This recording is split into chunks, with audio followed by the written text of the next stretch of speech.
Welcome back to Dreamcatchers. I'm your host, Lauren McCumber, and with us today is Dayayage Alfred. He's a professor as well as a writer on Indigenous issues, and he's from Kahnawake.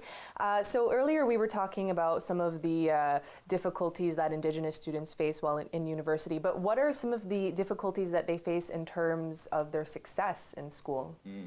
Yeah, when you say success, I'm just going to say my reaction to it is there's two types. The thing we're talking about is like academic success, just getting good grades and making it through the program, and then there's success in terms of their development as a person. Okay, so on the first aspect, for me, unfortunately, it's still across the board a problem of racism. You know, most Canadians are raised racist, and even unknowingly taken all these attitudes which prevent them from treating a Native student with respect.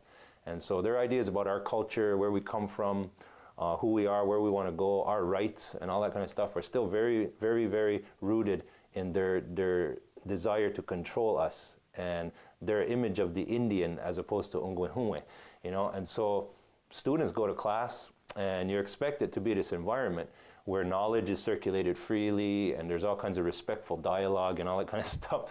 But for the most part, it's not like that at all. You know, you have a professor who for the most part is not really conscious of her own racism, talking about issues that affect you not only in the head, but you've lived them and your family has lived them.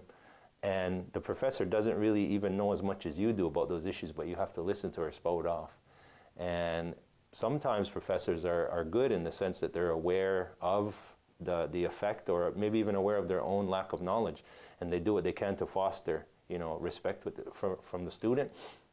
But unfortunately, I mean, I travel all over the country all the time and just come back from Toronto for a week, and you hear nothing but stories about how difficult it is to sit there in a classroom. Yeah, I have a friend who goes to McGill, and that's the number one thing she complains about is how she can't speak up in class to correct the professor or to correct some students because of the backlash.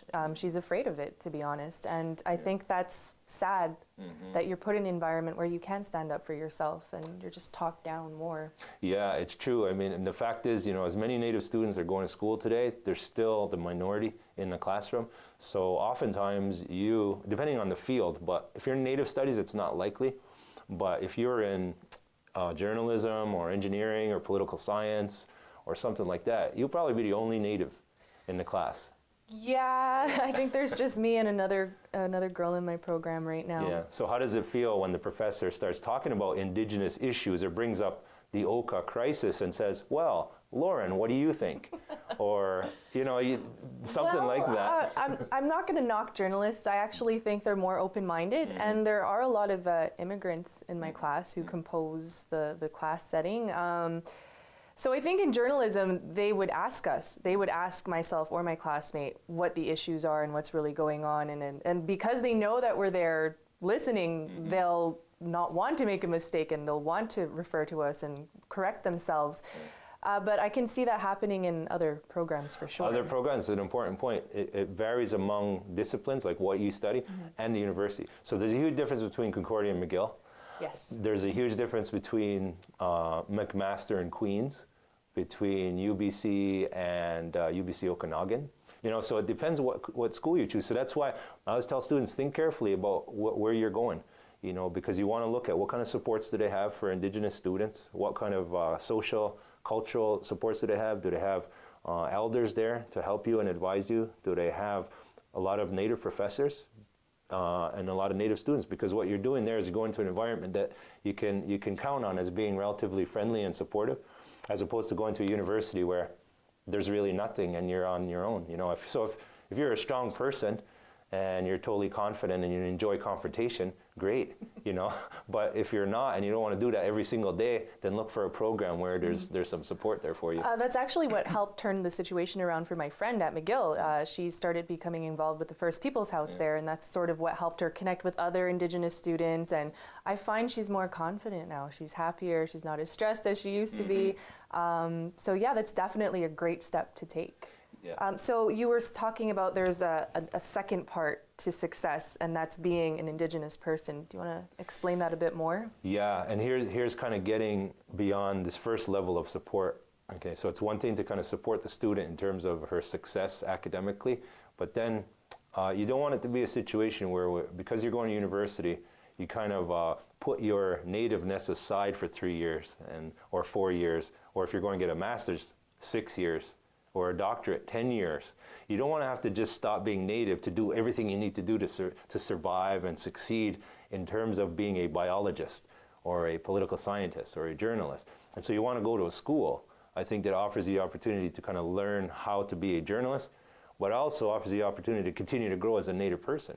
So, you know, you need to learn more about the teachings and how to relate those to your life. So since that isn't the case, like for example, I can't go to Concordia and learn about my traditions. I mean, in some cases I can, but it's so far away from Kahnawake that I'm not going to travel all the way there for some of the workshops that the Native Center offers.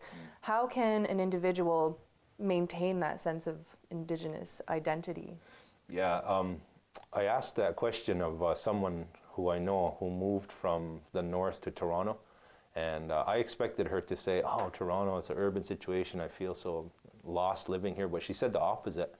She said, ever since I moved here, she said, I've known more natives and I've got more native friends and I have more support and my kids are fluent Ojibwe speakers and all this kind of stuff. And she's taken advantage of what's there. So in cities like Toronto, even though it's a big city, they have the Native Center of Canada. They have a Native Head Start, they have full immersion in Ojibwe, they have all kinds of stuff, and Mohawk as well. And they have schools that are primarily Indigenous, and you have programs. So it's a matter, I think, of being like really proactive and looking for that community. In some cases, like you're scratching at bare ground though, like, I don't know. Some cities just don't have all that much, but there's in cities like Vancouver and Toronto and being so close to the schools here in McGill and Concordia, I guess if you wanted to be involved, the bridge presents an obstacle. But It does. but otherwise, it's there, you know. So that's what people are having to do. The point I'm trying to make is nothing is given to you. You know, like it's not where you can expect it to all be handed to you. You have to really work at the cultural side as just as much as you have to work at the academic side. So I guess one of the ways to work at the cultural side is to be more involved in your school and to sort of build that community around yourself. And also, I guess, to come home and to reconnect to who you are, family, going to the Longhouse, prayer. So we're going to take a quick break, but when we come back, we'll have more with Dayaya Gay. Stick around.